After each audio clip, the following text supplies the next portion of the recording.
Hello everyone, in this video we will be talking about how to find the perimeter and area of specific shapes. We will be focusing on 4 shapes, specifically the square, the rectangle, the triangle, and the circle. We'll get to the circle last. Let's start with the easy ones. The square. How is a square defined?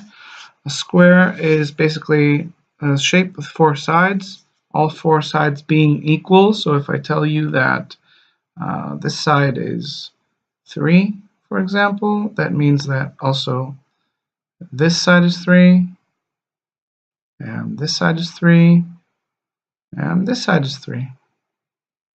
Okay? Also, all the angles that are made here, here, here, and here have to be right angles. But let's not focus on that for now. So first, how do we find the perimeter of the square? Let me make that a little smaller so that it all fits. There we go. To find the perimeter, I simply add all sides of the square. So that would be 3 for one side, and 3 for the other side, and 3 for the third side, and 3 for the last side. Altogether, 3 plus 3 plus 3 plus 3 makes 12. So there's the perimeter of the square. To find the area of the square, I multiply one side with one of the other sides. So I would do 3 times 3, and I would get 9. The area of the square, this specific square, is 9, whereas the perimeter is 12. I'm going to move that a little further down so that we have some room. But you can still look at it if you want.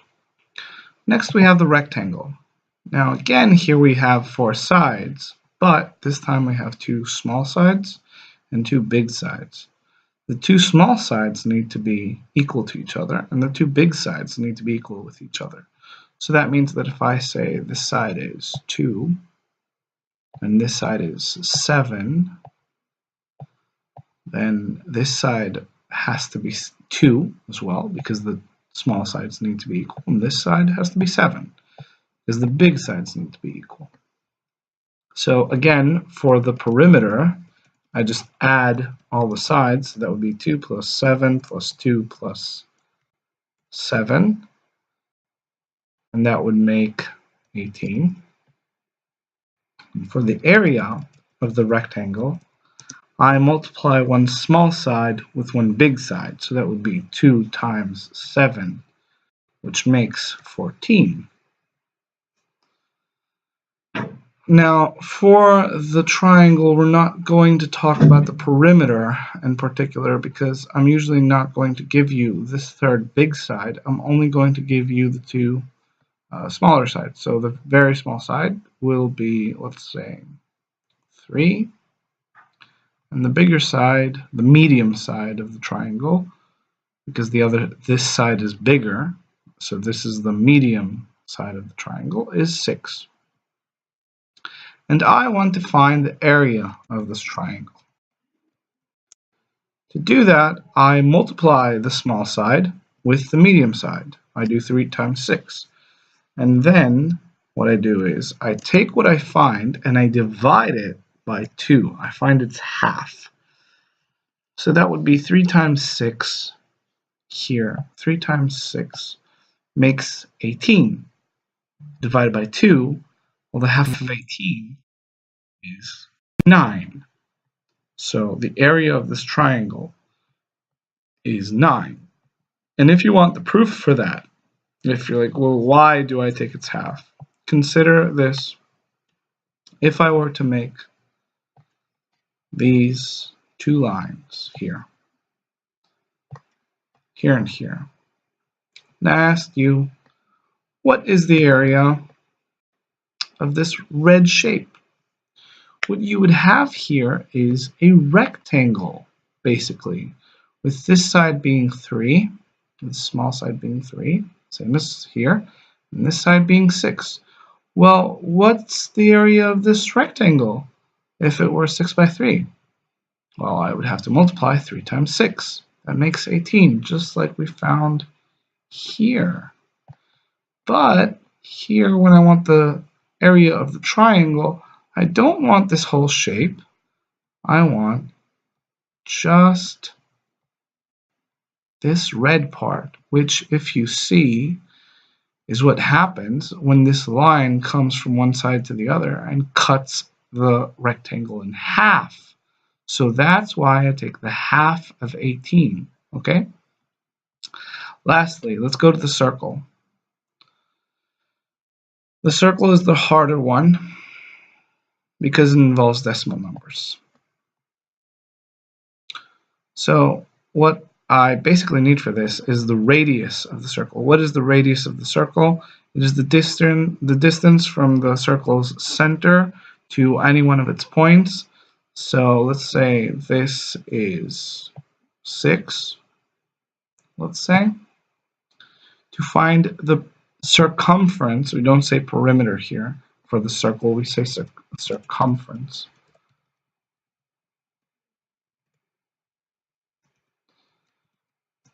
I have to take the radius, so 6, as we said before, multiply that by 2, and then whatever I find, I have to multiply that by 3.14.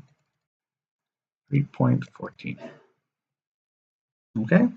So in this case, I would have to do 3.14 times, well, how much is 6 times 2? It's 12. So I would have to do 3.14 times 12. Let's see how much that is. Let's make this a little bigger.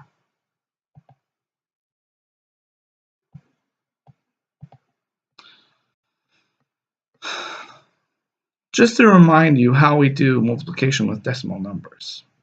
I multiply them like the decimal point isn't even there. So I'd start by saying 2 times 4, 8. 2 times 1, 2. 2 times 3, 6. A 0 beneath the 8. 1 times 4, 4. 1 times 1, 1.